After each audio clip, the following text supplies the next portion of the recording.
Hello everybody, my name is Susan A. Jennings and I am the author of this new book called Prelude to Sophie's War.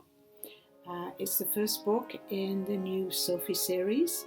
If you are familiar with the Sackville Hotel trilogy, you will notice that Sophie actually is a character from that book. And also it is a continuation of Ruins in Silk, which was also the story of Sophie's younger life. Sophie has been a head maid at the Sackville Hotel to pursue her, or rather she's been inspired to serve in the Great War. The year is 1915. So the book opens with Sophie leaving the Sackville Hotel with a broken heart. She arrives in London to become a probationary nurse, which of course is a nurse in training. I'm reading from chapter 2 when she actually arrives in London. London, August 1915. The changing motion of the train prompted Sophie to open her eyes. The rolling green countryside of southern England had turned grey. Dark smoke swirled from chimney pots, clothes flapped on washing lines, shaking off the lingering black soot. The greyness of London matched the darkness she felt inside, and, surprisingly, it gave her comfort. She no longer had to pretend to rejoice in Anna and Alex's happiness as newlyweds.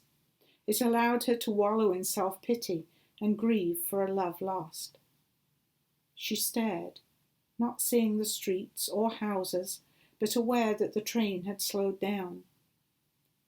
Suddenly her hand flew to her mouth to stop her crying out. A gaping hole full of rubble appeared in the middle of a row of terraced houses, once a family home.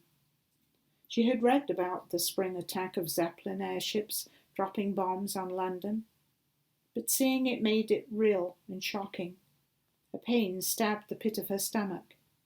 Indulging in her morose thoughts seemed trivial and selfish compared to the destruction of bombs. Had someone died in that bombed-out home? The train jolted to a stop and waited in a siding. The silence intense at first, until she heard a distant rumble, and then the clackety-clack of another train, a troop train passing. Sophie felt a chill as the faces of young men in uniform blurred into one. Young men going to war. Some would not return. Would she nurse others back to health? Confident in her decision to come to London, she abandoned her selfish thoughts, grabbed her suitcase from the rack above. She stood by the window as the train pulled into Victoria Station, took a deep breath, smiled, determined to shed her old life and embrace the new. The single ray of sunshine pushed through the grey cloud, shining directly on Sophie. She leaned her head back and saw a ghostly barrage balloon floating in and out of the clouds. She'd read about these balloons, installed after the bombing, designed to protect London from bomb-laden Zeppelins. A shiver rolled down her spine. Bomb attacks were real. Despite the ordinariness of people going about their business, she sensed the barrage balloons simply gave Londoners a false sense of security. More bombs will come. She forced her thoughts out of her mind and hailed a taxi. The cab pulled up to a drab red brick building with polished brass plaque by the door that read, River House, Home for Nurses. Home for the next 3 years. Sophie paid the cabbie and gave him a sizable tip, which she could ill afford, asking him to carry her drunk to the front door and wait. As she lifted the brass knocker, a highly polished head of a smirking lion, she wondered if it was guarding the premises or warning the guests. Good afternoon, a trim lady with grey hair wound in neat curls said with a soothing smile. You must be Miss Romano, the new probationer. She extended her hand and took Sophie's in a warm, firm grip and announced, Mrs. Wilderby, Housekeeper, please come in. Sophie smiled. She hated the term probationer. It sounded temporary and she wanted nursing to be permanent, but that was the term used for new recruits. Mrs. Willoughby turned to the cabby. Engaging him with a warm smile, she asked, "Would you be kind enough to carry the trunk upstairs to room 2? "Thank you," Sophie said, feeling apologetic and pleased she had given him a generous tip. He muttered under his breath, swung the heavy trunk on his shoulder, grunting as he climbed the stairs. "Welcome to River House. I take care of everything domestic in the house. On occasions I will nurse you if you are ill. I'm a good listener if you need to talk. The rules are for safety and well-being. I expect you to abide by these rules."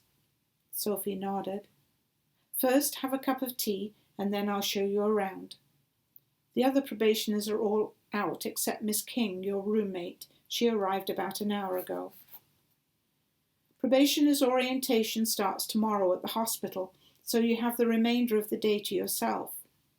It is quiet at the moment because the nurses don't finish their shift until 6.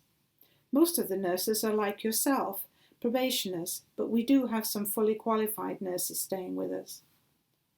Sophie enjoyed the tea and followed Mrs. Willoughby room to room. The common room, dining room, laundry and kitchen. The house was spotless, squeaky clean, an expression she used on the young maids at the hotel.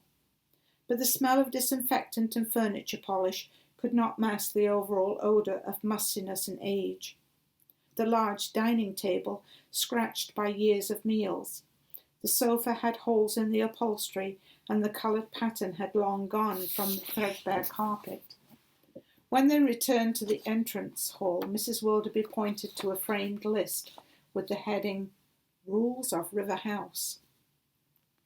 "Why River House?" Sophie asked. River was the name of the original family who owned the house. I found it strange at first, as the Thames River is some distance from here. Mrs. Willoughby smiled, making Sophie feel safe and warm. Now for the rules. Sophie listened and read the notice. There were mostly curfews and meal times, protocol for entertaining visitors, and no gentlemen friends allowed, and the household duties expected of the residents. Other than the early curfew, Sophie found nothing restrictive.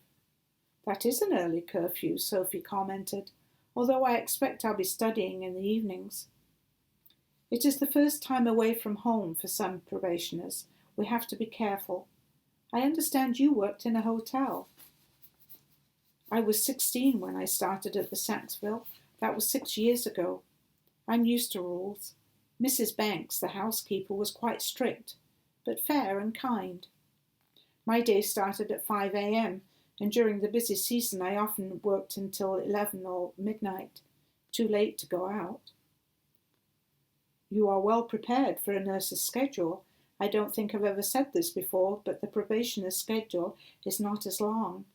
Unless you're on night duty, your shift finishes at 6. She raised an eyebrow. "But remember, you will be taking orders, not giving them." Mrs. Willoughby looked puzzled. "I'm curious. Why did you leave such a good position?" "I wanted to serve my country." Sophie paused, thinking of Bill and the Sackville. She struggled to hold back tears, wondering if she'd done the right thing leaving Bexhill. "My apologies, Miss Romano. I didn't intend to intrude. Losing someone in this wretched war is hard to bear." Sophie brushed her face and answered, "Yes," allowing the assumption to remain, not wanting to explain. "Now, follow me and I'll show you your room and introduce you to Miss King." "Enter," a young lady's voice called as Mrs. Willoughby knocked on the door of room 2.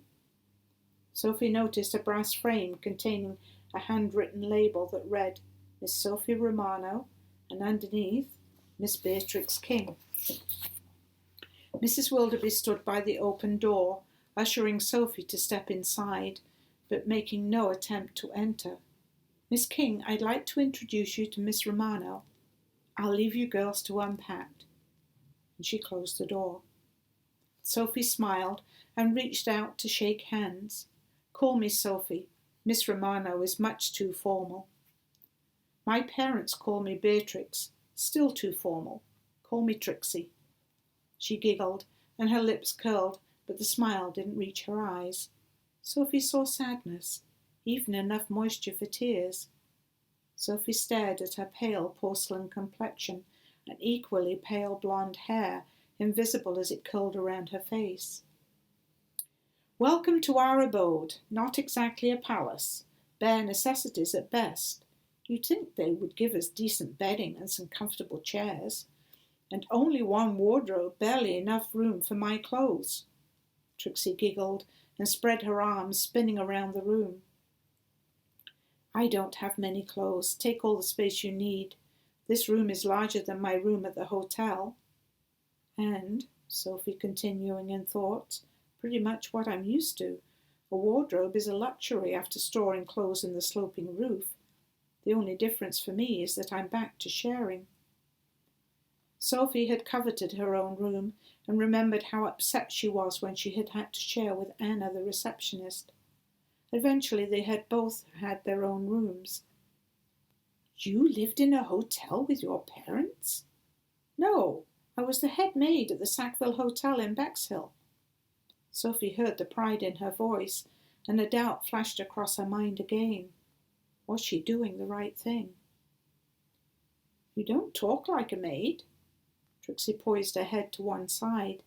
Did you defy your parents? How exciting! She clapped her hands and giggled again. Both my parents are dead. I didn't have a choice. Sophie's words snapped as she glared at Trixie. Her flippant attitude and incessant giggles were annoying, but she felt compelled to give her some kind of explanation.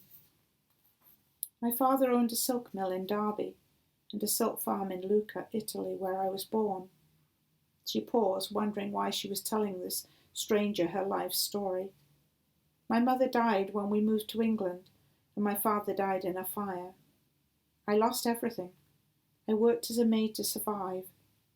Sophie pursed her lips, took a breath. Now, which bed is mine? Trixie sat heavily on one bed, her bright face suddenly sorrowful. Stating the obvious, she pointed to the other bed and said, That one. I'm sorry, I didn't mean to be flippant. My mother tells me all the time that I talk too much, and I don't think before I speak. How awful!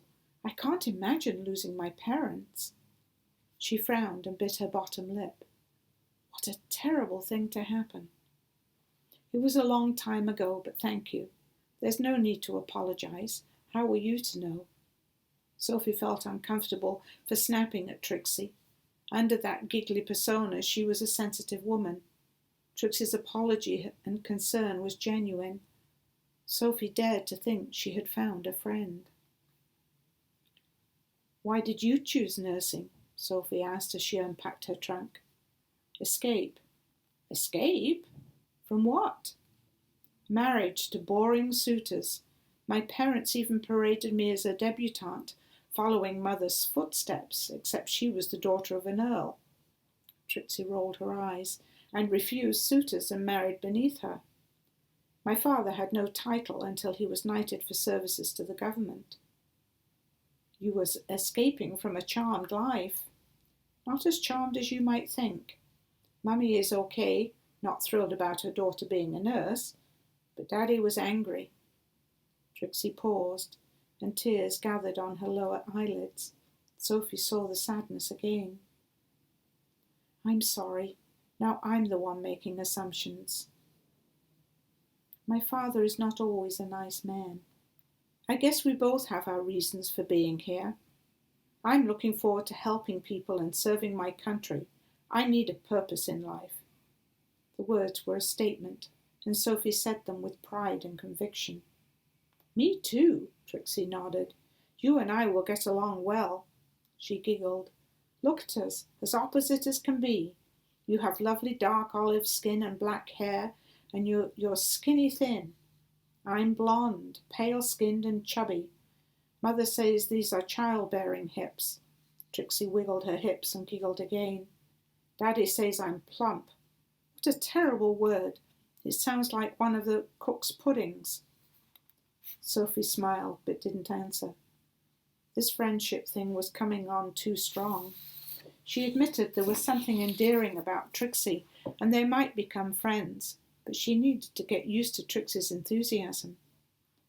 Noises came from the hallway, female voices and doors opening and closing. The other girls are back. Trixie looked at the clock on her bedside table. Dinner time. We'd better freshen up. At least we don't have to dress for dinner.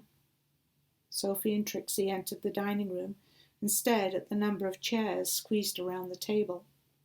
Two girls in full nurse's uniform, not probationers, sat at one side. A tall, thin girl stood up and said, "Hello, my name is Hilary West, and this is Mavis Riding." "Pleased to meet you. Sophie Romano and my roommate Trixie King." Sophie glanced at Mavis, who stared while twisting a strand of gorgeous golden brown hair. She took her time, but reached out and gave Sophie a limp handshake, ignoring Trixie. Trixie giggled and waved her arms. "My goodness, there are a lot of chairs." Her eyes narrowed, glaring at Mavis, noting her rudeness. "Where do we sit?" "Wherever you like, except the head of the table where I sit." Mrs. Wilderby's voice boomed from the doorway. "No one owns these chairs. Sit and make yourself scarce." Sophie sat by Hilary, and Trixie sat opposite. Mrs. Wilderby placed a steaming casserole on the table, followed by 2 large dishes of mashed potatoes. She waited until everyone was seated, bowed her head, and said grace. And that concludes the excerpt from Prelude to Sophie's War. I hope you enjoyed it, and I hope you feel that you would like to go and buy it. It is available from all online retailers, Amazon, Kobo, Chapters, Barnes & Noble, Google Play, and the list goes on. It's also available in paperback from a limited amount of stores, some Chapters, Coles in Ottawa, and also, of course, it is available in paperback on Amazon. If you have any questions, and I'd love to hear from you, please contact me through my website. My website is susanajennings.com. And I just have to mention, don't forget the A in the middle, otherwise you will get Susan Jennings, who's an artist. So it's susanajennings.com. I love to hear from you, and I'm very happy to answer any questions about this book or any of my other books. Thank you very much for listening. Bye.